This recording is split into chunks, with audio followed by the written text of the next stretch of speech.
भी करेगी अपने स्तर पर जांच। छत्तीसगढ़ में प्याज की कालाबाजारी रोकने पर सरकार सख्त। सीएम रमन ने खाद्य और राजस्व विभाग को दिए निर्देश। दुकानों और गोदामों की होगी जांच। छत्तीसगढ़ के किसानों को 24 घंटे मिलेगी बिजली। कृषि मंत्री बृजमोहन अग्रवाल का ऐलान। बीज की व्यवस्था करने के भी दिए निर्देश। अब 31 अगस्त तक होगा फसल बीमा। छत्तीसगढ़ छात्र संघ चुनाव में एबीवीपी का पलड़ा भारी। रायपुर के आधे से ज्यादा कॉलेज पर कब्जा। बलरामपुर और जांजगीर में एनएसयूआई ने मारी बाजी। कोरबा सीएमएचओ को विद्युत मंडल का नोटिस। ट्रामा सेंटर का 75 लाख का बिजली बिल चुकाने की दी चेतावनी। इंदौर में बीजेपी विधायक कालू सिंह ठाकुर पर गुंडागर्दी का आरोप। टोल नाके के कर्मचारियों के साथ की मारपीट। बूथ किया तहस नहस। और रायपुर नगर निगम की अनूठी पहल।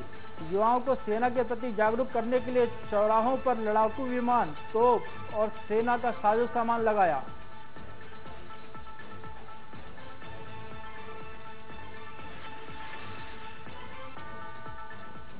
This program is sponsored by CXCT.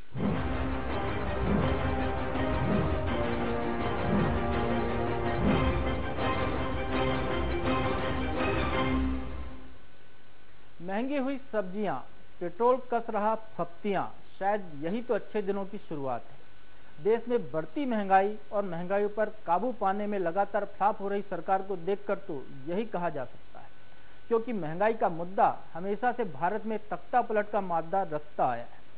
पिछले कई दशकों से आलू, प्याज और दाल राजनीति के लिए परेशानी का सबब बने हुए हैं।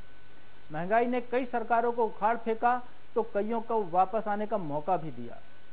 हमारा इतिहास इसका गवाह रहा है कि इमरजेंसी के दौर के बाद आई जनता सरकार ने बढ़ती महंगाई में प्याज के सामने सबसे पहले 1979 में घुटने टेक दिए थे। महंगाई और प्याज पर हुई जनता सरकार की फजीहत से 1980 में इंदिरा गांधी को एक बार फिर देश की कमान मिली तो उन्होंने जीत का श्रेय भी महंगाई को दिया। लेकिन एक साल बाद ही यही महंगाई इंदिरा सरकार को हिलाने लगी। यहां तक कि 1998 में सुषमा स्वराज के नेतृत्व में बनी दिल्ली की सरकार को भी महंगाई से हार कर मैदान छोड़ना पड़ा। लब्बो-लुबाब ये कि हमेशा सत्ता परिवर्तन की वजह महंगाई के मुद्दे के इर्द गिर्द ही घूमती रही है और इसी महंगाई से मुक्ति पाने के लिए जनता ने केंद्र में मोदी और सूबे में लगातार तीसरी बार शिवराज सिंह चौहान पर एतबार जताया। लेकिन फिर भी महंगाई डायन बार बार सुरसा की तरह मुंह फाड़े नजर आती।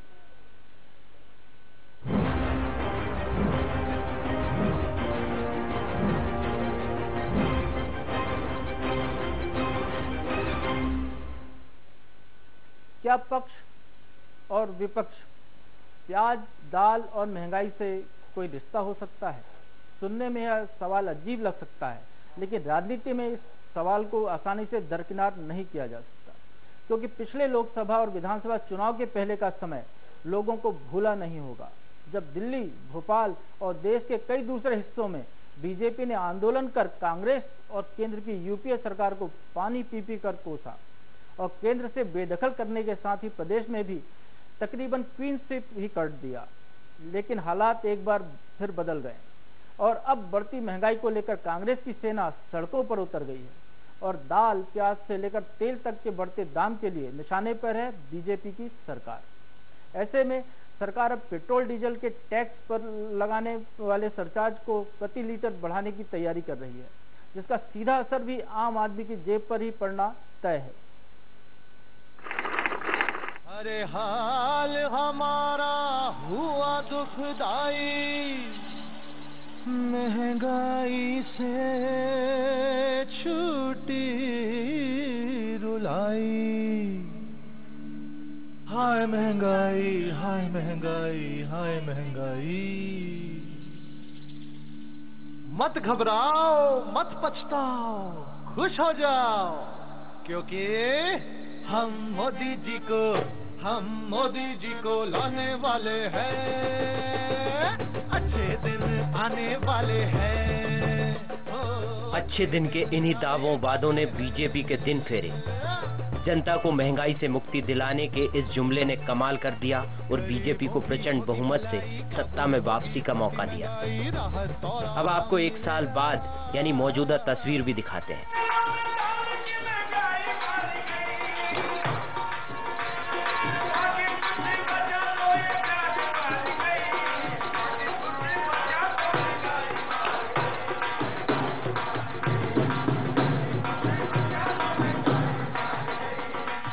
लेकिन मोदी सरकार के 1 बरस पूरा होने और शिवराज सरकार के 10 बरस होने के ठीक पहले एक बार फिर हालात बदले से नजर आ रहे हैं। अच्छे दिन के दावे बीजेपी की जुबान और जनता की उम्मीदों से भी उतर गए हैं। अच्छे दिन के सपने तो साकार नहीं हुए, लेकिन महंगाई लौट कर जरूर वापस आ रही है, वो भी पहले से भी विकराल रूप में। लिहाजा अब विपक्ष को अच्छे दिन के जुमलों पर तंज कसने का एक सुनहरा मौका मिल गया है, क्योंकि सूबे में महंगाई आम जनता की जान निकाल रही है।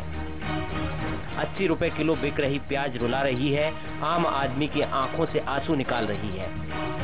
140 रुपए के पार पहुंच चुकी दाल दर्द दे रही है, तो वहीं पेट्रोल डीजल भी एक बार फिर जनता की जेब पर डाका डालने को तैयार है। और विपक्षी कांग्रेस सरकार के खिलाफ तमाम तरीकों से अपना विरोध जता रही है। कांग्रेसी कार्यकर्ता कभी दुकान लगाकर सस्ती प्याज बेच रहे हैं, कभी प्याज की माला पहन रैली निकाल रहे हैं, तो कभी महंगाई के विरोध में कव्वाली का आयोजन कर रहे हैं।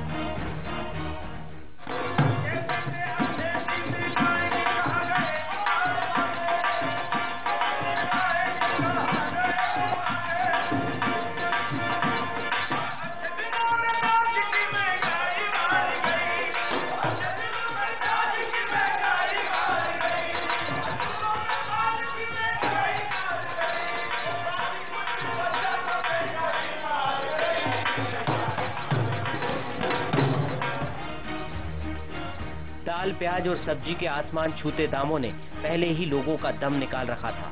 ऐसे में सरकार ने एक बार फिर महंगाई बम फोड़ने की तैयारी कर ली है। दरअसल शिवराज सरकार अपने खाली पड़े खजाने में 500 करोड़ रुपए सालाना भरने के लिए पेट्रोल और डीजल पर लगने वाले टैक्स में सरचार्ज की बढ़ोतरी करने जा रही है, जिसका सीधा असर आम जनता की जेब पर ही पड़ना है।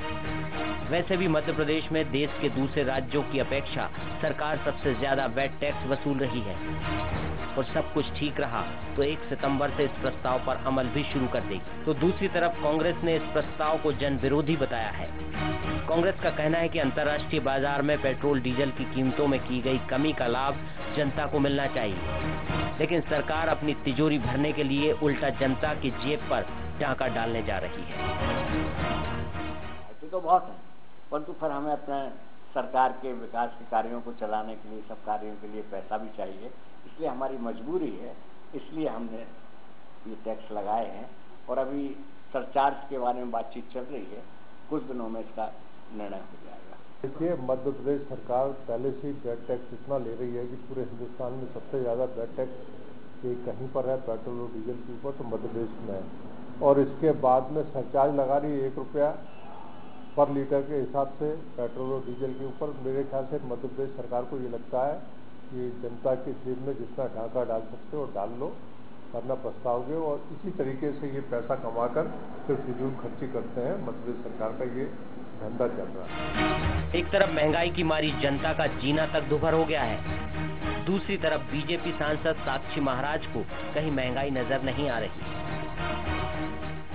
अच्छे दिन आ गए, उसमें सारा देश खुश है। केवल प्याज को लेकर के अगर महंगाई आ गई है तो उसे कंट्रोल में किया जाएगा। मध्य प्रदेश में बेतहाशा बढ़ते जा रहे दाल और प्याज के दाम से आम आदमी की कमर पहले ही टूट चुकी है, तो मुनाफाखोर, जमाखोर और कालाबाजारियों की चांदी चल रही है। ऊपर से सरकार 1 सितंबर से पेट्रोल डीजल पर सरचार्ज बढ़ाने को लेकर बेकरार है, जिसने जनता को सोचने पर मजबूर कर दिया है कि क्या ऐसे ही दिनों को अच्छे का नाम दिया गया था? क्या अच्छे दिन की परिभाषा यही है? और अगर नहीं तो कब आएंगे अच्छे दिन?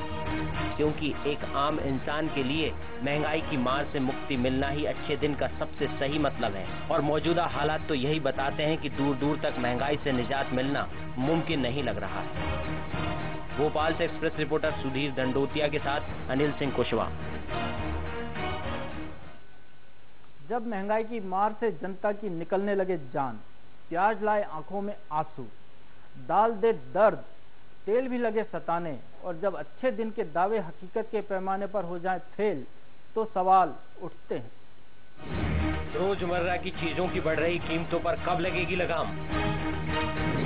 महंगाई रोकने के लिए सरकार जमाखोरों के खिलाफ कब करेगी कार्रवाई? पेट्रोल डीजल पर सरचार्ज बढ़ाने से क्या नहीं बढ़ेगी महंगाई?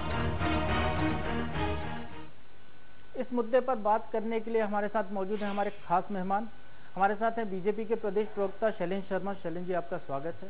कांग्रेस के प्रदेश प्रवक्ता पंकज चतुर्वेदी जी भी हमारे साथ। पंकज जी, आपका भी स्वागत है। और विशेष टिप्पणी के लिए मौजूद हैं वरिष्ठ पत्रकार राघवेंद्र सिंह जी। राघवेंद्र जी, आपका भी स्वागत है। राघवेंद्र जी, सबसे पहले मैं आपसे जानना चाहूंगा कि ये जो महंगाई का दौर चल रहा है, ऐसे में सरकार को पेट्रोल डीजल पर टैक्स बढ़ाने का जो विकल्प लेकर आ रही है, क्या ये जायज कदम है सरकार?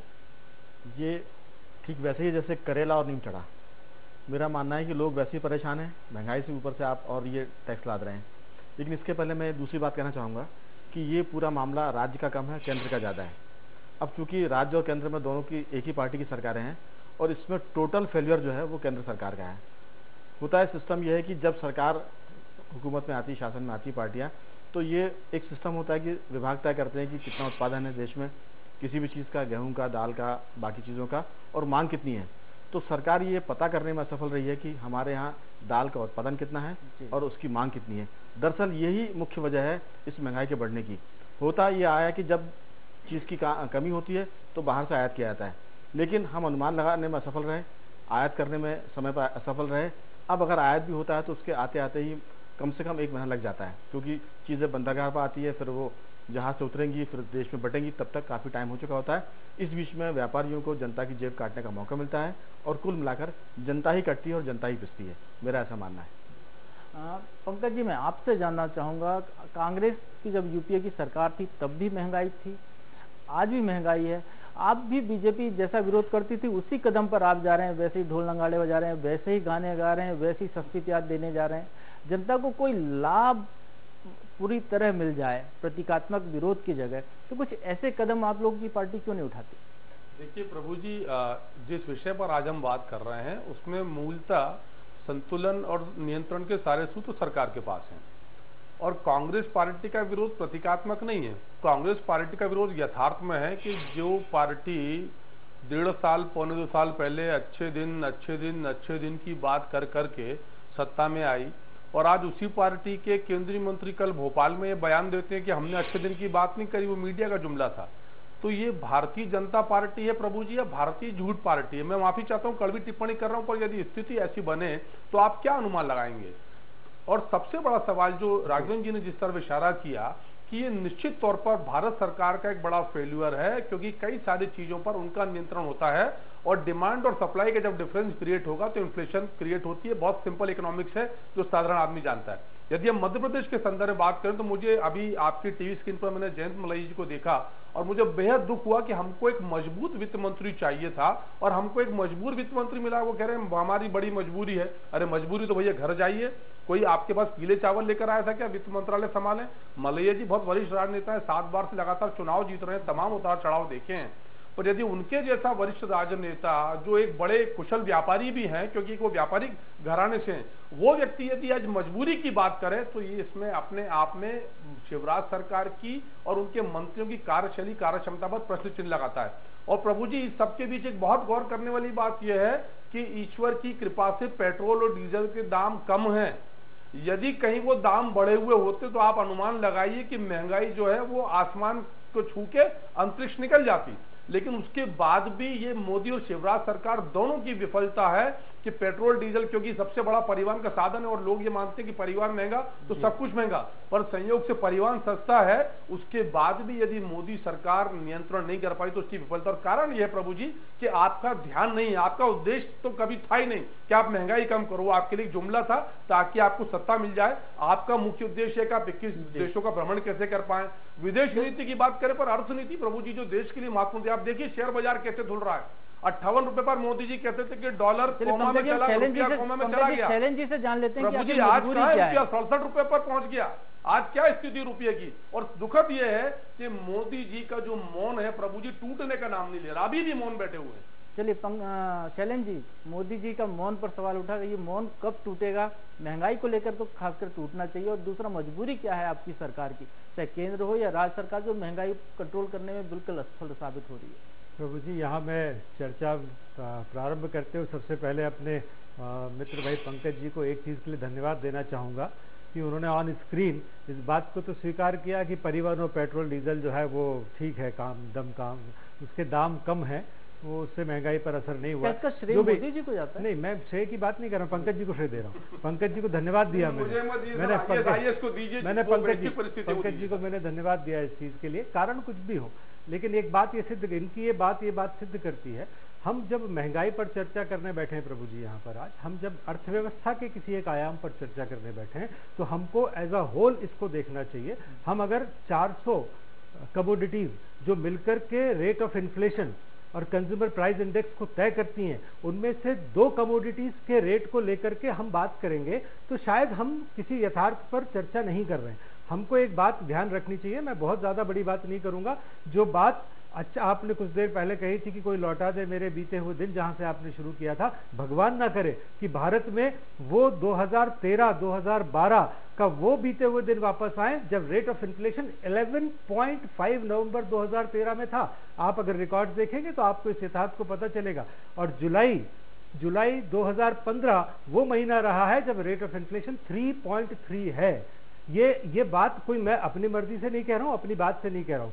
और इस बात को लेकर के जब हम मुद्रास्फीति, इन्फ्लेशन, डिफ्लेशन 2 चीजें होती हैं देशों की अर्थव्यवस्थाओं की, जो सिर्फ लोकल फैक्टर से नहीं कंडक्ट होती है। चैलेंज जिन बिंदुओं की बात कर रहे हैं उसमें जो आम आदमी से जुड़े विषय मैंने कहा ना 2 कमोडिटीज दाल और ये हैं, मैं कहाँ उसको अस्वीकार कर रहा हूँ। प्याज की आपने बात कही, प्याज को लेकर के निश्चित रूप से देश में पिछले 4-5 दिन से, 1 हफ्ते से जिस प्रकार का वातावरण बना, लेकिन यहाँ भी एक चीज है, भी पंकज जी कह रहे थे कि बात जो है हमको डिमांड नहीं पता थी और इस प्रकार का शॉर्टेज हो गया। ऐसा नहीं है प्याज के मामले में, दाल के मामले में हो सकता है, तुअर दाल के विषय में, लेकिन प्याज के विषय में ऐसा नहीं है। कल ही मैं रिपोर्ट देख रहा था, दिल्ली की देश की सबसे बड़ी मंडी आजादपुर मंडी दिल्ली की जो रिपोर्ट थी, परसों से ज्यादा प्याज की आवक हुई, लेकिन किसान ने भाव ज्यादा मांगा, 55 रुपए में उसने नीलाम किया। वहां पर वो ज्यादा आवक होने के बाद भी, जितनी डिमांड थी उससे अधिक आवक होने के बाद भी मुनाफाखोरी की गुंजाइश है पूरे। मुनाफाखोरी नहीं कह सकते हम इसको, लेकिन हाँ कहीं ना कहीं जहाँ रेगुलेशंस की जरूरत,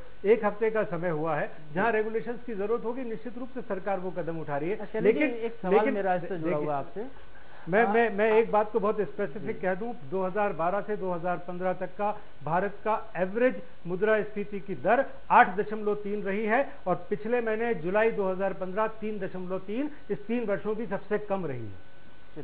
देखिए प्रभु जी, पंकज जी, क्या ये जो अर्थशास्त्र के जो आंकड़े हैं ये आम आदमी के काम के नहीं है? आम आदमी को तो रोज का दिहाड़ी में उसको जो मिलता है, उससे जो सामान खरीदना है उससे उसको वास्ता पड़ता है। प्रभु जी, निश्चित तौर पर आम आदमी को उससे वास्ता, उसको इन्फ्लेशन, डिफ्लेशन 8.3, 3.3 से वास्ता नहीं है। और मैं एक और सामने करूं, जो कि रिकॉर्ड है कि देश में होलसेल प्राइस इंडेक्स तो कम हुआ है, और जो रिटेल प्राइसेस है चीजों की वो महंगी है, और ऐसा पहली बार हो रहा है। तो ये मोदी जी और जेटली जी का पुअर इकोनॉमिक्स है, जिसकी वजह से आज स्थिति बनी कि देश के आम आदमी का जिस रिटेल प्राइस इंडेक्स से वास्ता है वो महंगा है। और मैं सिर्फ ये बात कर रहा हूं कि आप पॉलिटिकल ओपिनियन मत दीजिए, आप भारत के किसी भी कोने में चले जाइए और वहां आम आदमी से महंगाई को लेकर बात करिए, तो वो मोदी जी को 100 में से 0 अंक देगा। और मेरा तकलीफ सिर्फ यह है आम आदमी के नाते प्रभु जी, कि हम कांग्रेस बीजेपी अलग हैं, इस भारत के निवासी हैं, कि जिस इशू को सबसे पहले मोदी सरकार को एड्रेस करना चाहिए था वो इनकी प्रायोरिटी पर नहीं है। उनकी प्रायोरिटी पर वर्ल्ड टूर, उनकी प्रायोरिटी पर है, करप्शन की बात वो लोग नहीं करते। मुझे लगता है कि आप अब महंगाई की बात करते हैं, बड़ा आपका ऐड था अच्छे दिन का, तो पहले तो मुझे लगता है कि मोदी सरकार को प्रायोरिटी प्रभु जी फिक्स करना चाहिए। बहुत योग्य लोग देश के प्रधानमंत्री हैं, पर आप उसको एड्रेस नहीं कर रहे इन्फ्लेशन के इशू को, और आंकड़े देकर आप सच को छुपा नहीं सकते।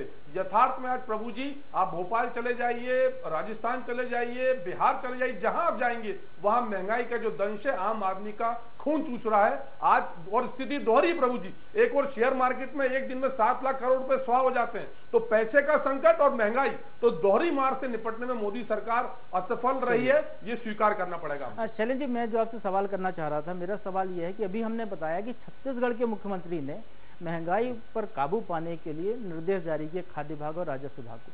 मध्य प्रदेश में महंगाई है, वैसी है छत्तीसगढ़ जैसी, लेकिन मध्य प्रदेश की सरकार का ध्यान इस ओर अभी तक नहीं गया।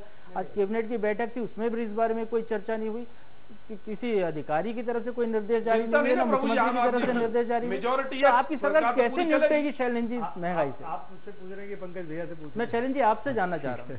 देखिए प्रभु जी, ऐसा जो आपने विषय रखा, रमन सिंह जी ने जो बात कही थी मुख्यमंत्री छत्तीसगढ़ में, पर्टिकुलरली एक कमोडिटी प्याज को लेकर के है। शैलेंद्र जी मैं आपको रोकना चाहूंगा, हमसे एक दर्शक सवाल करना चाहते हैं जो कि पूर्व विधायक हैं काला पीपल से, बाबूलाल जी वर्मा। जी वर्मा जी सवाल कीजिए।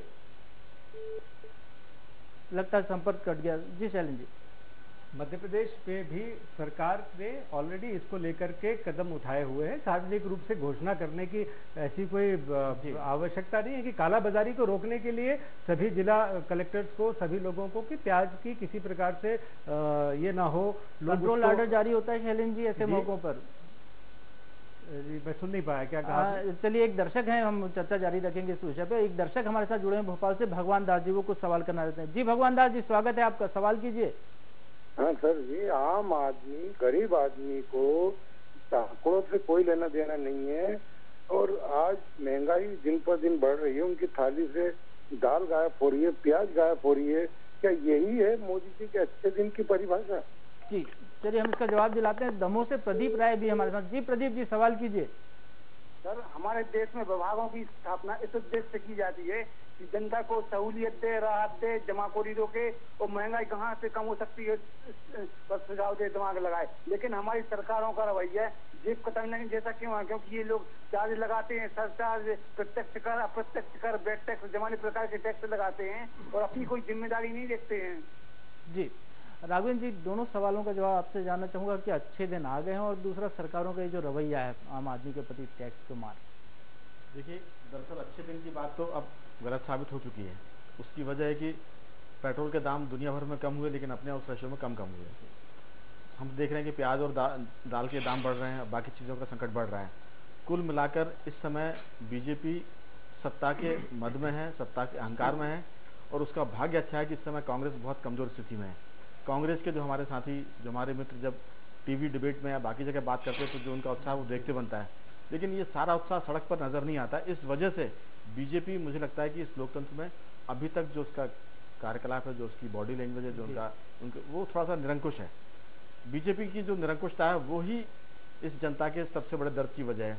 उसे इस बात की चिंता नहीं कि विरोध करने वाला कोई है कि नहीं, दरअसल उसका विरोध हो नहीं रहा है। तो मैं ये कहना चाह रहा हूँ कुल मिलाकर कि एक जमाना था जब लोग कहा करते कि दाल रोटी खाओ, प्रभु के गुण गाओ, तो दाल खत्म हो गई। बहुत पहले एक फिल्म आई थी रोटी कपड़ा और मकान, उसमें भी इस तरह के गाने थे। अभी पिछले दिनों एक फिल्म आई थी, उसमें कहा था कि सैया तो बहुत ही कमाते और लेकिन महंगाई डायन सब खाया जाता है। तो जो महंगाई डायन है अब वो बीजेपी के रूप में इस देश में सरकार के रूप में काम कर रही है, और कुल मिलाकर जो महंगाई का मामला है वो निरंकुशता की हद तक पार कर रहा है। और उसकी वजह यह है कि बीजेपी के सारे जो प्रवक्ता हैं, जो लीडर हैं, वो बेचारे इस समय असहाय हैं। मैं उनकी मजबूरी समझ सकता हूं कि वो आखिर किस तरह से डिफेंड करें। वो तर्क दे सकते हैं, जब पार्टी सरकार में होती है तो यही तर्क आते हैं जो शैलेंद्र जी बात कर रहे थे। कुछ साल पहले कांग्रेस के भाई लोग ये कहा करते थे कि इतना इंडेक्स नीचे हो गया, महंगाई का रेशो ये हो गया, लेकिन जनता को इससे मतलब नहीं होता।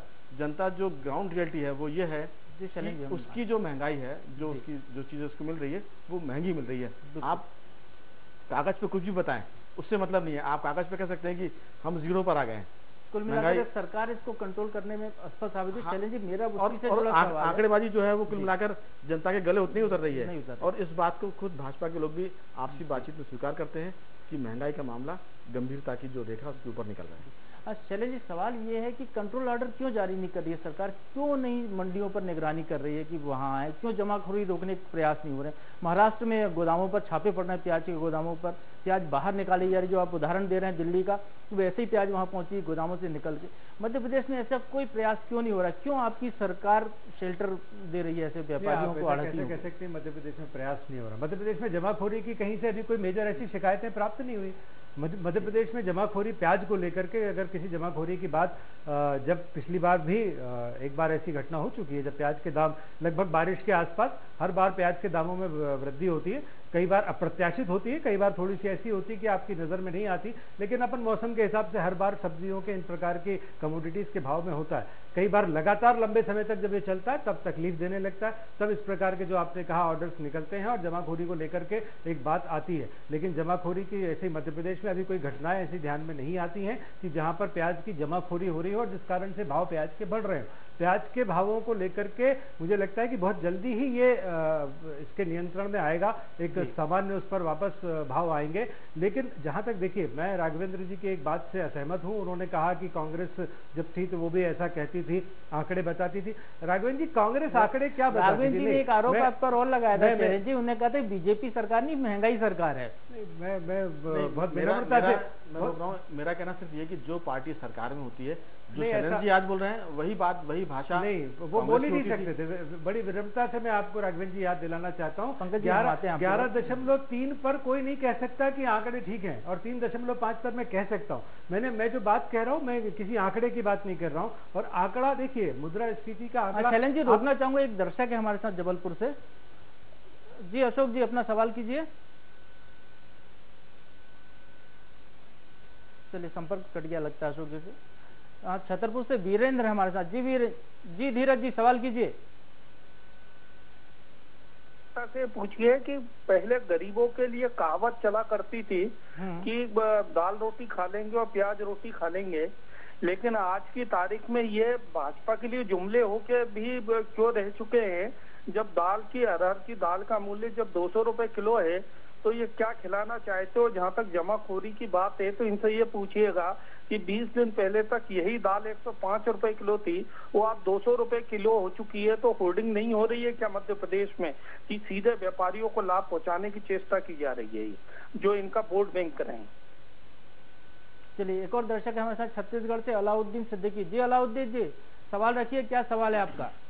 हम ये पूछना चाहते हैं कि भाई आज तक इतने दिन सरकार चलाते हो गया है जी, ये क्या कहते हैं, अभी तक जमीन के पब्लिक को क्या दिया है? और कांग्रेस इतना हाई टूपक कर रहा है, क्यों वही अभी थोड़ा सा रुकी है?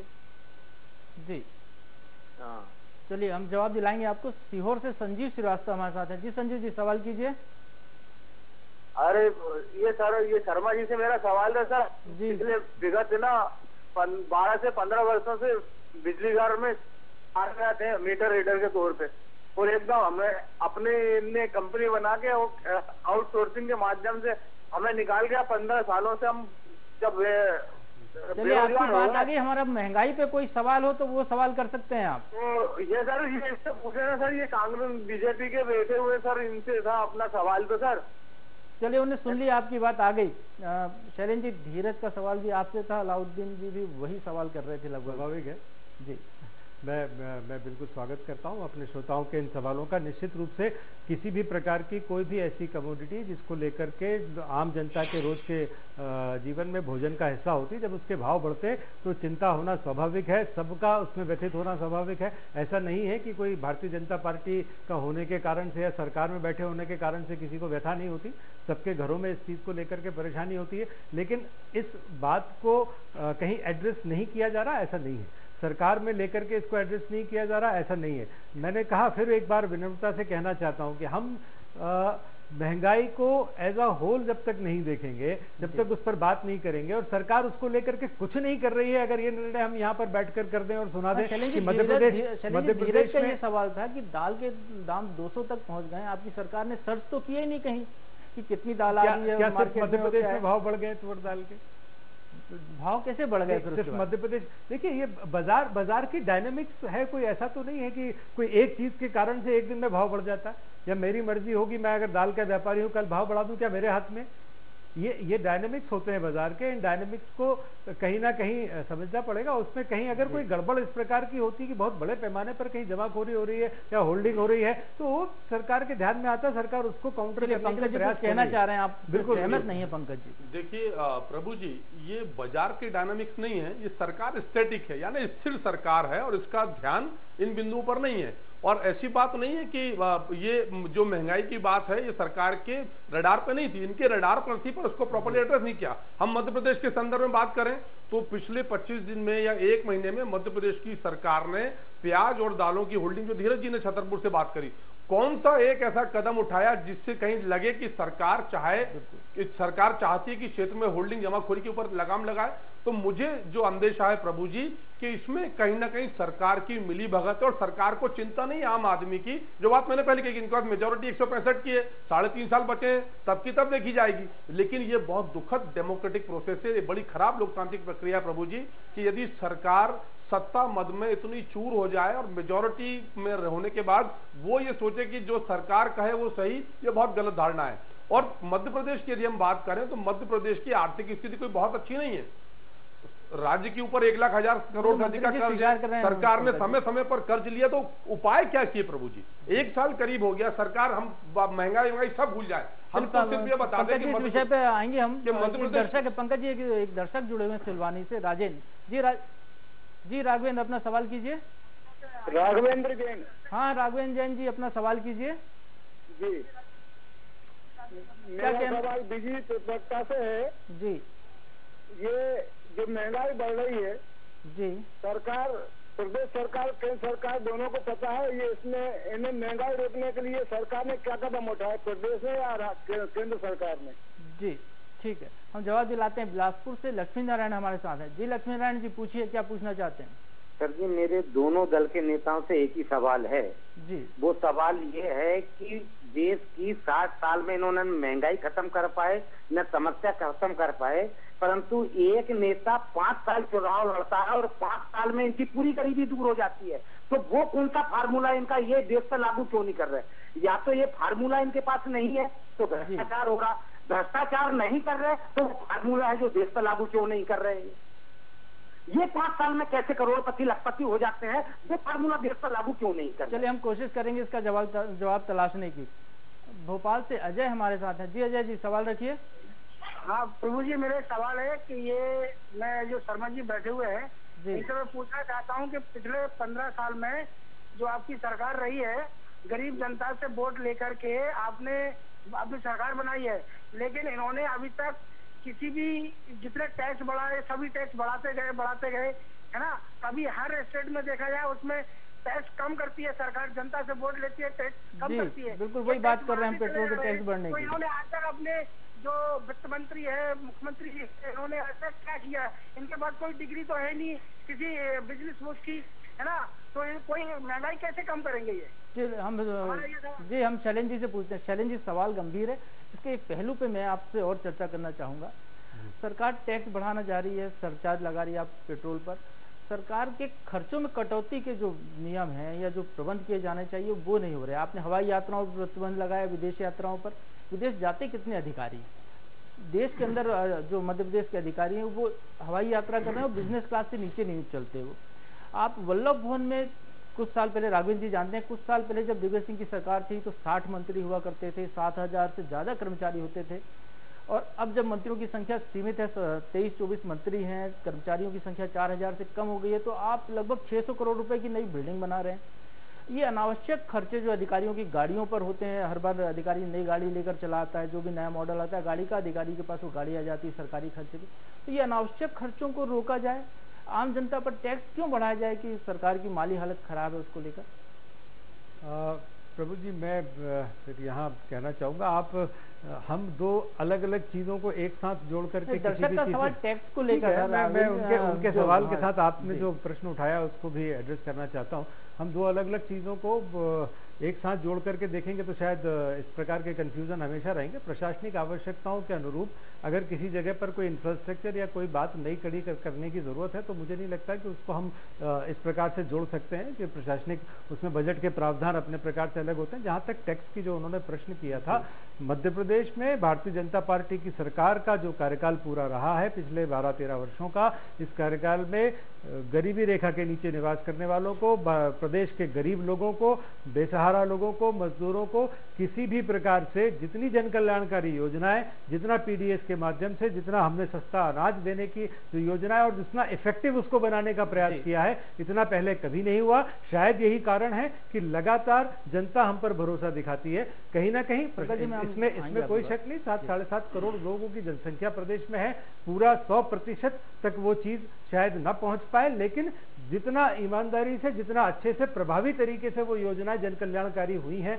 पहुंची हैं उनमें ज़्यादा पारदर्शिता आई है, पीडीएस को लगातार सुधारा गया है, ज़्यादातर मूल्यों को उसमें निर्धारित करने की, ज़्यादातर कमोडिटीज़ को लाने की कोशिश की जा रही है, किसानों को और उनका मंडी में जो वो अनाज पहुंचाते हैं उनको ठीक दाम मिल सके, समय पर मिल सके, उसकी व्यवस्थाएं ठीक करने की कोशिश की है। जहां तक हो सकता है जितना इंफ्रास्ट्रक्चर गाँव में सड़कों से लेकर के बिजली से लेकर के हर चीज का सुधारने की, सिंचाई की व्यवस्थाएं जो ये शासन ने करने का प्रयास किया है, शायद इसी का कारण है कि लगातार हमको सफलता मिलती है, जनता भरोसा करती है। लेकिन एक दर्शक अभी हमारे साथ बिलासपुर से जुड़े हुए हैं, दिग्विजय सिंह जी। दिग्विजय जी, सवाल कीजिए।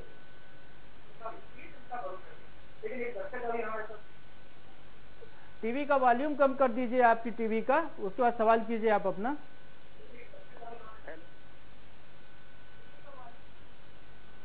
चलिए, संपर्क कट गया लगता है। ग्वालियर से सुरेश राठौर जी जुड़े हैं। जी सुरेश जी, सवाल कीजिए। सर जी, मैं जानना चाह रहा हूँ, अभी कुछ दिन पहले जब 66 रुपए डीजल चल रहा था ग्वालियर में, तब बैरल चल रहा था डॉलर करीब 100 रुपए डॉलर के ऊपर चल रहा था सर। अभी 40 रुपए डॉलर चल रहा है, तो उसके हिसाब से आधे से भी कम हो गया है जी। लेकिन डीजल फिर भी आधे से कम नहीं हो रहा, 66 से 50 रुपए पर 49 रुपए पे लटका हुआ है जी। चलिए, हम इसका जवाब दिलाते हैं। बिलासपुर से रुपेश जी कुछ पूछना चाहते हैं। जी रुपेश जी, लगता है संपर्क कट गया। राघवेंद्र जी, दर्शक का सवाल बड़ा गंभीर था, आपसे इसका जवाब चाहूंगा कि जब डीजल के दाम कम हो रहे हैं, पेट्रोल के दाम कम हो रहे हैं, तो सरकार को दाम गिराने चाहिए। और मध्य प्रदेश वो राज्य है जहां इन वस्तुओं पर सबसे ज्यादा टैक्स लगता है देश में। उत्तर प्रदेश सरकार ने जो है टैक्स घटा दिया, गोवा में तो 0.25% ही टैक्स लिया जा रहा है पेट्रोल पर, और मध्य प्रदेश में 32% टैक्स पहले से है वैट का, और अब 1 रुपये सरचार्ज और जोड़ने की तैयारी है। कुल मिलाकर जो मध्य प्रदेश की माली स्थिति है वो बहुत दयनीय है, और ऊपर से केंद्र सरकार के द्वारा, केंद्र सरकार से जो पैसा आता है कई सारी मदों में, वो भी आना बंद हो गया है।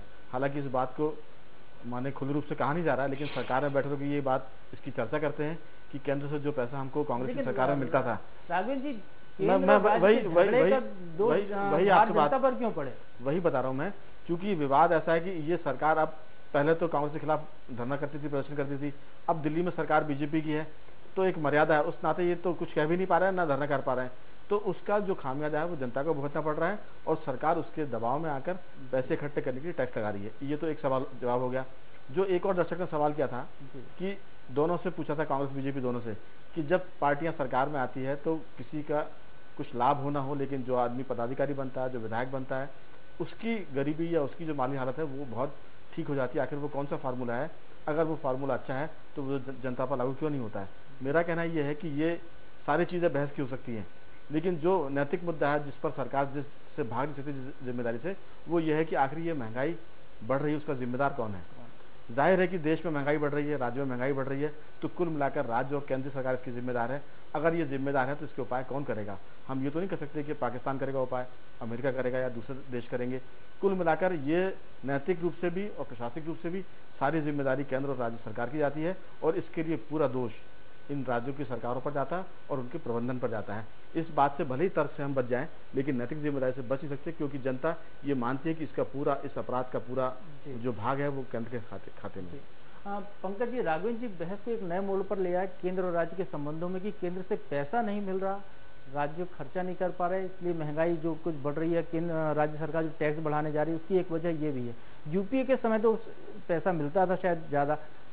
देखिए प्रभु जी, मध्य प्रदेश में शिवराज सरकार की स्थिति ठीक वैसी कि जबरा मारे और रोने न दे। मोदी जी पिटाई भी कर रहे हैं, मोदी यानी सरकारी तौर पर पिटाई भी कर रहे हैं। शिवराज जी की मजबूरी है कि वो रो नहीं सकते, विलाप नहीं कर सकते। जो राघवेंद्र जी ने कहा बिल्कुल ठीक कहा कि यही शिवराज जी मनमोहन सरकार के खिलाफ धरने पर बैठ गए थे, और आज चू नहीं कर पा रहे क्योंकि वहां मोदी जी बैठे, वो कान खींचेंगे। सवाल इस बात का है प्रभु जी कि हम यानी कांग्रेस पार्टी तो मुख्यमंत्री जी से आग्रह करती कि 1 साल हो, 1.25 साल हो गए मोदी सरकार को, वो यूपीए सरकार के पहले साल में उनको कितना पैसा मिला था, और अब एनडीए की मोदी सरकार कितना पैसा ले, ये सार्वजनिक कर दें। पर वो जिस दिन सार्वजनिक कर देंगे उस दिन भारतीय जनता पार्टी सरकार का जो चाल चरित्र और चेहरा, जो असल चेहरा, वो सामने आ जाएगा कि मूलतः जन विरोधी सरकार है। आपको याद होगा अरुण जेटली जी की टिप्पणी जब वित्त मंत्री थे, बजट के समय उन्होंने कहा था कि मध्यम वर्ग अपनी चिंता स्वयं करे, सरकार उसकी चिंता नहीं करने वाली। तो जिस सरकार का सबसे वरिष्ठ राजनेता, नंबर 2 या 3 जो आप हैसियत माने उनकी, वो व्यक्ति यदि ये सार्वजनिक तौर पर कहे कि मिडिल क्लास अपना ध्यान खुद रखे। जिस सरकार का एक वरिष्ठ कैबिनेट मंत्री ये कहे कि अच्छे दिन का जुमला भैया हमारा नहीं था, मतलब ये अप्रत्यक्ष था, ये स्वीकार कर रहे हैं या जनता को स्वीकार कराने का जबरन प्रयास कर रहे हैं कि भैया अब आपकी जो सरकार है आप उसके भरोसे मत रहो, भगवान भरोसे रहो, पेट्रोल डीजल कम हो इससे कोई मतलब नहीं है। और फिर आग्रह करूंगा कि सबसे बड़ी चिंता राघवेंद्र प्रभु जी इस बात को लेकर है कि चाहे केंद्र की सरकार हो या मध्य प्रदेश की सरकार हो, दोनों लोगों ने दुर्भाग्य से महंगाई के इस मामले को प्रॉपरली एड्रेस नहीं किया। यदि ध्यान दिया जाता तो कोई समस्या। इसका कारण यह है कि आपके उद्देश्य दूसरे हैं। अभी भी प्रधानमंत्री जी जो है इलेक्शन मोड में, उनको लगता है कि प्रचार प्रसार करने के लिए जुड़ गए हमारे साथ भोपाल से योगेश शर्मा जी। योगेश जी सवाल रखिए अपना। सर मेरा सवाल शर्मा जी से। शर्मा जी 56 इंच के सीने का क्या हुआ? हवा निकल गई। और राघवेंद्र जी से पूछना चाहूंगा सर, क्या काला धन न ला पाने के कारण महंगाई बढ़ रही है? क्योंकि कुछ दिनों पहले ही शर्मा जी बैठे हुए हैं, इनके यहाँ ही छापे पड़े थे, उसके बारे में अभी तक कोई कार्रवाई नहीं हुई है। मैं दूसरी बात, चलिए एक दर्शक और हमारे साथ जुड़े हुए रीवा से सत्येंद्र जी। सत्येंद्र जी सवाल रखिए। मैं ये बोल रहा हूँ जी, मैं देखता हूँ कि ये कांग्रेस के नेता हो या बीजेपी के नेता हो जी, जिन्हें की सरकार में सिर्फ एक दूसरे से आरोप करते सकते हैं जी। मैं खुद ही याद नहीं, क्योंकि मैं कांग्रेस नेता के बारे में बोल रहा हूँ जो दिग्विजय सिंह का कार्यकाल वो कैसा था, उसको याद रखें। अपने कार्यकालों का इन्हें ध्यान नहीं, दूसरे के बारे में बोलने लगे। और ये बात है कि मेरे गांव में आज 65। चलिए आपकी आवाज क्लियर नहीं आ रही है राघवेंद्र जी। मैं इस बात में थोड़ी सी अपनी खुद की चीज जोड़ना चाहता हूँ। वो ये है कि इस पूरे मामले में अगर जितनी केंद्र सरकार दोषी है जो चर्चा में निकल के आ रहा है, या राज्य सरकार की लापरवाही है, मेरा ये कहना है कि इस सब के जिम्मेदारी के रूप में विपक्ष में लोकतंत्र में जो भूमिका होती है वो विपक्षी भी होती है। यहाँ कांग्रेस की जो भूमिका है, व्यापम को लेकर जिस तरह से उन्होंने लोकसभा को नहीं चलने दिया, विधानसभा को नहीं चलने दिया, इस पूरे मामले को छोड़कर कांग्रेस ने कभी जनता के मुद्दे को लेकर सड़क पर कोई आंदोलन नहीं किया। आपको कि वो ढोल मंजीरे नहीं, ये तो बहुत सांकेतिक है। इस पूरे मुद्दे पर अगर कांग्रेस बहुत तगड़ी भूमिका निभाती, बहुत असरदार होती, तो मेरा मानना है कि सरकार पर अंकुश लगता। इस समय सरकार निरंकुश इसलिए है क्योंकि विपक्ष बहुत कमजोर है, और कमजोरी का नाता संख्या से नहीं है, कमजोरी का नाता उसके नेचर से है। विपक्ष का जो नेचर है वो एग्रेसिव नहीं है, और एग्रेसिव नहीं होने से जनता ये मान रही कि वो असहाय है, उसके साथ इस विपत्ति की घड़ी में कोई नहीं है। कांग्रेस जो है वो केवल बयानबाजी करती है या थोड़े बहुत शहरों में कर देती है, बाकी कस्बे में या जिलों में या गांव में कांग्रेस को लेकर जो है वो स्थिति बड़ी मायूसी में है, और जनता ये मान रही है कि वो इस पूरे संकट में अकेली है। पंकज जी, हम राघवेंद्र जी जो सवाल उठा रहे हैं उसका जवाब आपसे लेंगे, लेकिन उसके पहले एक सवाल जो आपने उठाया था वो शैलेंद्र जी से जानना चाहेंगे कि शैलेंद्र जी, आपकी पार्टी जो मध्य प्रदेश की सरकार है वो दिल्ली पैसा मांगने क्यों नहीं जाती है, क्यों जनता पर टैक्स बढ़ा रही, जबकि यूपीए के समय तो आप बार बार दिल्ली जाते थे, आंदोलन करते थे, अनशन चलते थे, अब दिल्ली तक केवल पैसा मांगने ही जाने की जरूरत है? यूपीए के कार्यकाल के दौरान हमें इसलिए जाना पड़ता था क्योंकि तब सड़कों के, राष्ट्रीय राजमार्गों के, अन्य इंफ्रास्ट्रक्चर के पैसे दूसरे राज्यों में जैसे दिए जाते थे वैसे हमारे राज्य में, मध्य प्रदेश में नहीं दिए जाते थे। योजनाओं के पैसे रोक लिए गए थे, इसलिए हमने उसके आंदोलन किए थे। अभी इस प्रकार की कोई स्थिति नहीं है कि कोई पैसा रोका गया। बिहार को बड़ा पैकेज जाता है, मध्य प्रदेश को जो मनरेगा का पैसा आप उसको आंकड़ा सार्वजनिक कर दे शैलेंद्र भैया, ये आंकड़ा सार्वजनिक करा दें आप। तो सार्वजनिक करा दूंगा तो आप और तकलीफ में नहीं, हम आप तकलीफ में आ जाएंगे इसलिए बच रहे हैं हम तो। शैलेंद्र भाई, मुझे बोलने नहीं, आप बिल्कुल बोलिए। मेरा छोटा आग्रह है कि मैं आपकी बात का जवाब दे रहा हूँ। मेरा छोटा आग्रह सुन लें, यूपीए सरकार के मेरा छोटा आग्रह सुन लें। मैं बता रहा हूँ आपको, ये हम कांग्रेस पार्टी के लोग आपसे मोदी सरकार के बनने के बाद से कितना पैसा मिला मध्य प्रदेश को, ये सार्वजनिक कर दे, इसकी मांग कर रहे हैं। फिर हाथ जोड़ के आग्रह कर रहा हूँ। हम तो आप तकलीफ में आप आएंगे इसलिए नहीं जारी करा रहे शैलेंद्र जी, ये आप और आपकी पार्टी जानती है। बिल्कुल तकलीफ में आने का प्रश्न नहीं है, तो जारी करवाइए। मैं आपको कह रहा हूं ना, यूपीए सरकार के 10 वर्ष का कार्यकाल, देश को सर्वश्रेष्ठ अर्थशास्त्री प्रधानमंत्री देने के उस कार्यकाल में महंगाई कितनी बार बढ़ी है, कितनी बार प्याज बढ़ी है। ऐसे हाल नहीं थे शैलेंद्र भाई, कैसे हाल नहीं थे? ऐसे हाल नहीं थे। ये हाल नहीं होते तो आप लिस्ट पे नहीं आते। दाल 200 रुपए किलो नहीं जा रही थी, नहीं आते आप। शेयर मार्केट 1700 पॉइंट कभी नहीं गिरा।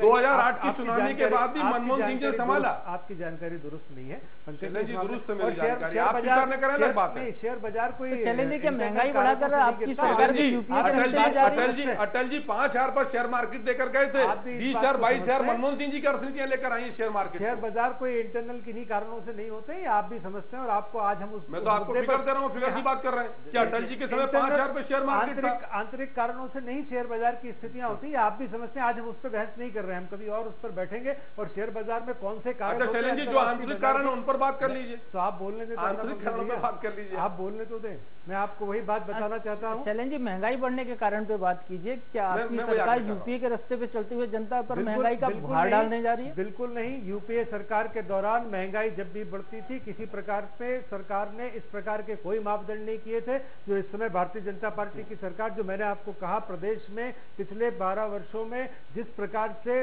जगह जगह हमने उसमें चेक बैलेंस लगाने की कोशिश की है, गरीब वर्ग को किस तरीके से महंगाई में होने वाले बाजार में उतार चढ़ाव हमेशा होते हैं, इन उतार चढ़ावों से उसके घर का चूल्हा ना प्रभावित हो, इसके लिए गरीब परिवारों के लिए जो योजनाएं शिवराज सरकार ने बनाई हैं और चलाई हैं और जिसने प्रभावी तरीके से चलाई हैं, उसका नतीजा हम सब देखते हैं, हर प्रकार के चुनावों में देखते हैं। राशन दुकान पे 1 रुपए किलो दाल मिलना शुरू हो जाएगी? जी प्रभु जी, राशन दुकान पे 1 रुपए किलो दाल देने का प्रावधान भाई आग्रह की मोदी सरकार का और शिवराज सरकार का एक एक कदम बता दें उन्हें महंगाई के विरोध में लिया, एक एक कदम दोनों सरकार का बता दें। आप पहले 60 साल का हिसाब, तो हम 1.25 साल का हिसाब देखिए आपके पास उत्तर नहीं है तो 60 साल में मत जाइए। क्यों नहीं है? उत्तर है मेरे ये पास। बड़ी खराब मैंने आपने प्रतिप्रश्न कर दिया। आपको उत्तर 15 साल का दे रहा हूँ। 15 साल का आपकी सरकार, आपकी जिम्मेदारी है। मैंने तो एक उपाय पूछा है, शिवराज जी की सरकार का एक उपाय महंगाई के खिलाफ और मोदी जी का, आज का उत्तर नहीं। मुझे ऐसा लगता है आप दोनों के पास जवाब नहीं है। नहीं, मेरे पास तो है प्रभु जी। 1 साल का जवाब शैलेंद्र जी के पास नहीं, 60 साल का जवाब पंकज जी है मेरे पास जवाब। 60 साल में क्या क्या हुआ ये सब जानते हैं। मैं राघवेंद्र जी से जवाब चाहूंगा। राघवेंद्र जी, आप जवाब दे दीजिए कि कांग्रेस बीजेपी लड़ती थी, दर्शक का भी यही सवाल था बीच में। मुझे लगता है कि हम लोग विषय से भटक रहे हैं। हमारा विषय था महंगाई और इसके जिम्मेदार कौन है। तो कुल मिलाकर आंकड़े हम कुछ भी बताएं, लेकिन हकीकत यह है कि महंगाई बढ़ रही है और महंगाई जो बढ़ रही है वो हद से ज्यादा है। माने पानी कुल मिलाकर नाक से ऊपर जा रहा है, सिर के ऊपर पानी बह रहा है। जो दाल कभी 80 रुपए किलो हुआ करती थी, कभी 70 रुपए किलो होती थी, आज वो 140 और 150 रुपए किलो जा रही है। इसका जवाब मुझे मेरे जो साथी है, मेरे दोस्त हैं, शैलेंद्र जी के पास भी नहीं हुआ, क्योंकि ये सच्चाई है, इससे वो इनकार भी नहीं कर सकते और किसी तरह की आंकड़ेबाजी में ये मामला झुटला भी नहीं सकते। कुल मिलाकर दाल महंगी हो गई है, कुल मिलाकर प्याज महंगी हो गई है और सरकार ने अभी तक जो कुछ किया है उसका असर बाजार पर दिख नहीं रहा है। और जब वो दिख नहीं रहा है, इसलिए ये सारे निरुत्तर हैं। और कांग्रेस का जो मामला है वो सिर्फ बहस तक सीमित है। जनता के साथ, मैं फिर कह रहा हूँ बहुत माफी के साथ, कि जनता ये मान रही है कि विपक्ष उसके साथ नहीं है और वो असहाय और अकेली है इस पूरी लड़ाई में। राघवेंद्र जी, आपसे ये जानना चाहूंगा, तो मुझे लगता है जवाब परफेक्ट आप ही दे पाएंगे कि यदि डीजल पे आप टैक्स बढ़ा रहे हैं, पेट्रोल पे, तो डीजल पे टैक्स बढ़ाने से तो लगभग सभी जिनसों की महंगाई बढ़ जाएगी। स्कूल बच्चों की ये ठीक वैसे ही है सब चीजें जैसे आग लगे और फिर हवा चल जाए। एक तो महंगाई बहुत ज्यादा है और फिर ऊपर से आप डीजल और पेट्रोल के दाम बढ़ा रहे हैं।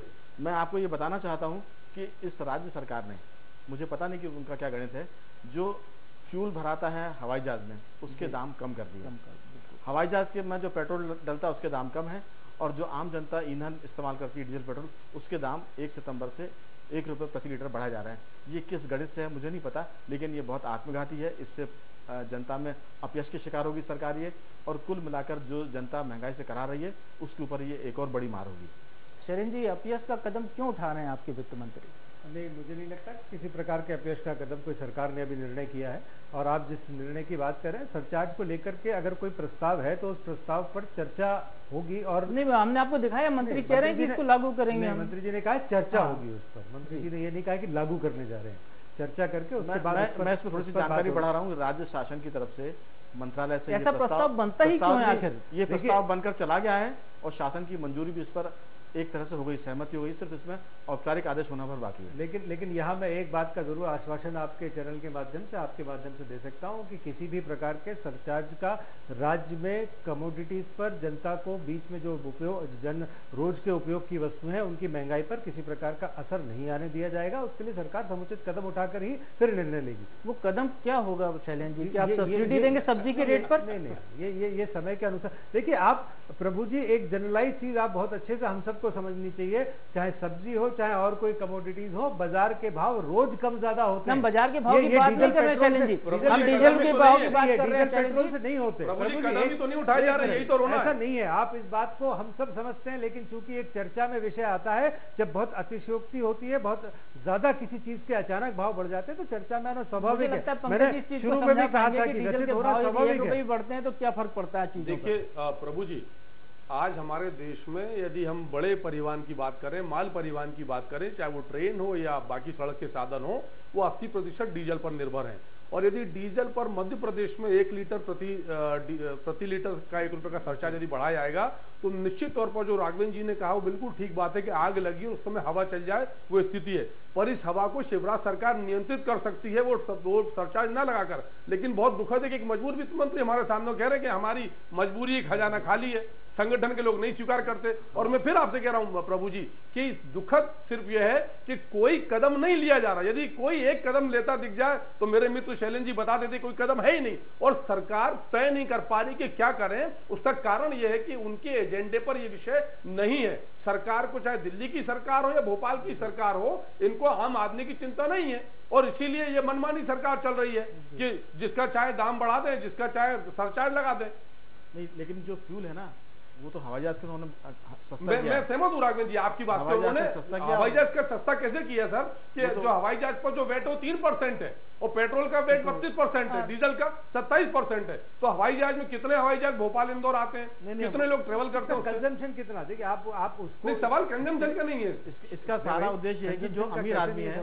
निश्चित तौर पर मैं आप लोग को बता दूं शैलेंद्र जी, पंकज जी, मैं ये अमीर आदमी के लिए बिल्कुल ठीक बात है। मध्य प्रदेश सरकार ने चिंता इस बात की थी कि मध्य प्रदेश में टैक्स ज्यादा है, सीमावर्ती जिलों से जो ट्रक आते हैं वो डीजल दूसरे राज्यों से लेकर आते हैं। ये कैबिनेट तक ये मामला आया है सरकार के विषय में, लेकिन उसके बावजूद टैक्स नहीं और बढ़ाने की तैयारी। ठीक बात है आपकी। मुझे नहीं लगता प्रभु जी की किसी प्रकार से आइसोलेशन में रह करके कोई निर्णय सरकार इस प्रकार से लेती है। सरकारों में निर्णय ऐसे नहीं होते, आइसोलेशन में नहीं होते। आसपास के राज्यों की स्थिति, क्योंकि डीजल, पेट्रोल या किसी भी प्रकार की चीजें ये कोई हमारे नियंत्रण में नहीं होती हैं, इसलिए आइसोलेशन में तो नहीं लिए जा सकते। चलिए मैं राघवेंद्र जी आपसे जानना चाहूंगा, राघवेंद्र जी इस स्थिति में सरकार का क्या कदम होना चाहिए था? क्या खाद्य मंत्री को कोई बयान जारी करना चाहिए था?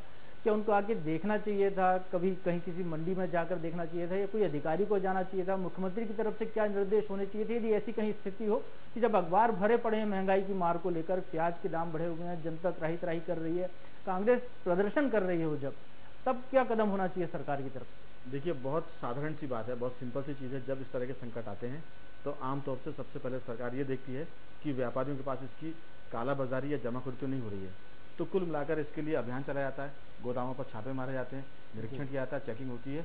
ये एक ऐसी प्रक्रिया जिससे कि लगता है कि सरकार और अधिकारियों का मूवमेंट है, और उसकी वजह से व्यापारी जो होते हैं वो उसकी कालाबाजारी नहीं कर पाते, जमाखोरी नहीं कर पाते। तो बहुत सारी समस्या तो जमाखोरी से है, क्योंकि जैसे ही चीज़ों के दाम बढ़ते हैं तो व्यापारी उस चीज़ का स्टॉक करता है ताकि वो उसको महंगी दरों पर बेच सके। जब स्टॉक करता है तो ये जो निरीक्षण होते हैं ये उसके स्टॉक को मार्केट में बाहर लाते हैं। तो अभी तक मुझे लगता नहीं कि मध्य प्रदेश में कोई ऐसा अभियान चल रहा है। हो सकता है वो विचार में हो या उसके लिए आदेश दे दिए गए हों, लेकिन सबसे पहली कार्रवाई तो ये होती है कि आप उसकी जमाखोरी रोकने के लिए निरीक्षण करें, छापे मारे, एक चीज़। दूसरी बात ये होती है जो दूरगामी रणनीति के तहत कि मध्य प्रदेश पहले जैसे सोयाबीन का उत्पादन राज्य था, उसके पहले मध्य प्रदेश में दालों का भी बहुत उत्पादन होता था। पूरी जो नर्मदा बेल्ट है, माने जबलपुर से लेकर आप चले जाइए तो 10% तक सीमित रह गया है। वो तुअर दाल का उत्पादन है, चने दाल का जो उत्पादन है चने का, वो काफ़ी सीमित हो गया है। तो सरकार को इन सब बातों पर ध्यान देना पड़ेगा। एक तो जमाखोरी रोकनी पड़ेगी और किसानों को इस बात की प्रेरित करना पड़ेगा कि वो अपने खेतों में गेहूं के अलावा चावल, वो दाल के, चने की बोनी करें, तुअर की बोनी करें, मूंग की बोनी करें, ताकि ये मार्केट में, लेकिन ये सब परिणाम अभी नहीं आएंगे। अगर आज हम करेंगे तो इसका परिणाम 1 साल बाद हमको नजर आएगा। शैलेंद्र जी, आपसे फाइनल कमेंट जानना चाहूंगा, सरकार का पक्ष रखते हुए आप क्या सरकार की तरफ से अच्छे बेहतरी के कदम हो सकते हैं वो बताएं। प्रभु जी, मैं बिल्कुल स्पष्ट रूप से आपसे, लेकिन आंकड़े ना बताएं, कमोडिटी के आंकड़े नहीं चाहिए जनता को, उसको ये चाहिए कि आपकी सरकार क्या कदम उठाने जा रही है। जब आप अर्थव्यवस्था के विषयों पर बात करेंगे तो आंकड़ों को नहीं, यहाँ केवल बात प्याज, अभी प्याज, दाल और पेट्रोल डीजल। बिल्कुल, अभी मैं आपकी बात पर इतना जरूर कह सकता हूँ कि सरकार के पक्ष का प्रश्न नहीं है, यहाँ पर प्रश्न है कि हम आखिर भारतीय जनता पार्टी के कार्यकर्ता होने के नाते भारतीय जनता पार्टी को जो जनता ने जिम्मेदारी दी है उस जिम्मेदारी पर काम करते हुए गरीब लोगों को, बेसहारा लोगों को ज्यादा से ज्यादा किसी भी प्रकार की बाजार में होने वाली उठापटक का हमारे गरीब पर, ऐसे वर्ग पर प्रभाव न पड़े जिनको कि बहुत ज्यादा रोज का कमाना, रोज का खाना पड़ता है, इन लोगों को बचाना पहली प्राथमिकता सरकार की है। सरकार ने उसके लिए सारी व्यवस्थाएं चाक चौबंद की हैं। इसके अतिरिक्त आम आदमी की सुविधाओं के लिए जो भी वस्तुएं हैं रोज के उपयोग की, उन पर किसी प्रकार के बाजार के ज्यादा उतार चढ़ाव का बहुत भयानक प्रभाव न पड़े, इसकी चिंता सरकार निश्चित रूप से करती आई और आगे भी करेगी। चलिए पंकज जी, आपकी तरफ से फाइनल कमेंट क्या है कि कांग्रेस केवल ऐसे ही प्रदर्शन करती रहेगी या कुछ प्रभावी कदम भी उठाएगी? देखिए प्रभु जी, मैंने जैसा आपसे आग्रह किया कि इस विषय विशेष में सरकार के ऊपर जिम्मा है कि परिस्थितियों को कैसे नियंत्रित करें। कांग्रेस पार्टी विपक्ष के नाते अपनी भूमिका को सजगता और सतर्कता से निभाने की चेष्टा में है और यदि लगता है कि उसको और बेहतर किया जाए तो निश्चित तौर पर अच्छा काम करेंगे। लेकिन सवाल प्रभु जी इस बात का है, जो बड़ी चिंता है कि आज तक लगभग हफ्ते भर के बाद भी मोदी सरकार और मध्य प्रदेश की शिवराज सरकार दोनों महंगाई के मामले में चैन की नींद सो रहे हैं। कोई एक छोटा सा कदम ही दोनों सरकार ने नहीं उठाया, जो दर्शाता है कि सरकार को न गरीब की चिंता न आम आदमी की चिंता है। महंगाई चाहे किसी स्तर पर जाए, सरकार से जुड़े लोग मौज कर रहे हैं। राघवेंद्र जी, दोनों दलों के रवैये पर आपकी क्या राय है? मेरा कहना यह है कि जो मैंने पहले भी कहा कि अगर विपक्ष मजबूत होता तो सरकार की निरंकुशता में कमी आती। इस समय सरकार बिल्कुल बेफिक्र है, उसे इस बात की चिंता नहीं है कि कोई मजबूत विपक्ष सड़क पर खड़ा जनता के साथ दिख रहा है। अगर ऐसा होता तो आप ये मान लीजिए कि ना तो मध्य प्रदेश में डीजल और पेट्रोल के दाम बढ़ाने के लिए कोई प्रस्ताव बनता, अगर बनता तो सरकार उसके विरोध के डर के मारे उसे वापस ले लेती। लेकिन सरकार को डर नहीं है, सरकार को विपक्ष का डर नहीं है, उसको जनता की मुसीबत का डर नहीं है। इसीलिए वो इन सब चीज़ों को दरकिनार करते हुए अपनी आर्थिक माने स्थिति जो कमजोर उसकी आड़ लेकर उसकी बात करके ये सारी महंगाई बढ़ा रही है। और मेरा तो कुल मिलाकर ये कहना है कि वो जो भी उपाय करें, अगर उसकी कीमत बाजार में कम नहीं होती है तो सारे उपाय बेकार हैं। अगर उपाय करने से महंगाई कम होती है तो सरकार धन्यवाद की पात्र है, नहीं तो अपयश और आलोचना उसके खाते में जाएगी, उससे कोई रोक नहीं पाएगा। चलिए, चर्चा में भाग लेने के लिए आप लोगों का शुक्रिया। तो देखा आपने महंगाई को लेकर लोगों की क्या राय है। कांग्रेस विपक्ष में है, इसलिए आज वो विरोध जताने के लिए वही सब कर रही है जो सत्ता से बाहर होने पर बीजेपी के लोग किया करते थे। सवाल यह है कि महंगाई रोकने के लिए इन दलों ने कभी कोई ठोस उपाय किए हैं क्या? एक दूसरे पर दोषारोपण करिए, खूब करिए, लेकिन ये भी बताइए कि दाल और प्याज के महंगे होने की वजह मुनाफाखोर हैं या सरकारी उदासीनता। महंगाई पर राजनीति कीजिए, पर इतना भी ध्यान रखिए कि लोगों को अब रोटी के साथ दाल तो क्या, प्याज तक नसीब नहीं हो रही। सरकार वक्त जागने का है, आम आदमी पर टैक्स बढ़ाने के बजाय टैक्स में राहत देने का है। क्या कहें, आज जनता की हालत पर ये पंक्तियां मौजूद हैं। महंगाई का शासन हो गया, दिशा दिशा में गान है, सब कुछ देखो हो गया महंगा, बस सस्ता इंसान है। आज के लिए बस इतना ही। मैं प्रभु पटेली आपसे विदा लेता हूं, फिर मिलेंगे आपसे जुड़े किसी नए मुद्दे पर नए सवालों के साथ। तब तक के लिए नमस्कार। This program is sponsored by CXCT.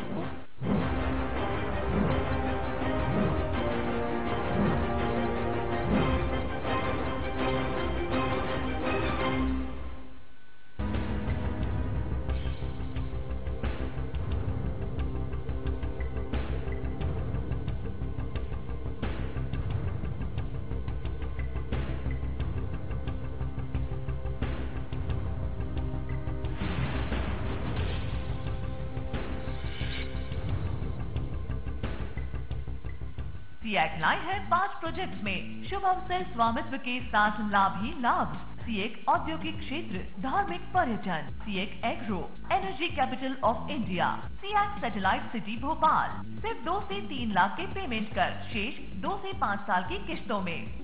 सीएक 26 वर्षों से प्रतिष्ठित मध्य प्रदेश की सफल स्थानीय कंपनी। अधिक जानकारी के लिए संपर्क करें कॉन्टैक्ट 9098991000।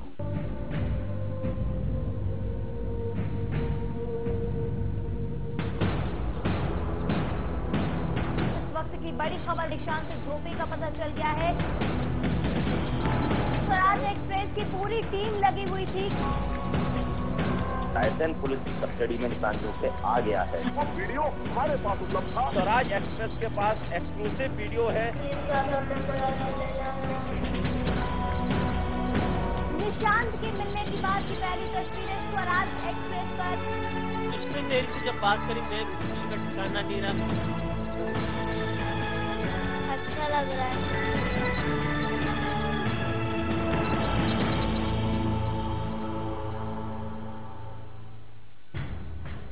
संसद से लेकर सुप्रीम कोर्ट तक आपके गांव तक पहुंचने वाली हर योजना का खाका यहां तैयार किया जाता है। मैं करूंगा आपको रिपोर्ट, क्योंकि आपसे अब दिल्ली दूर नहीं।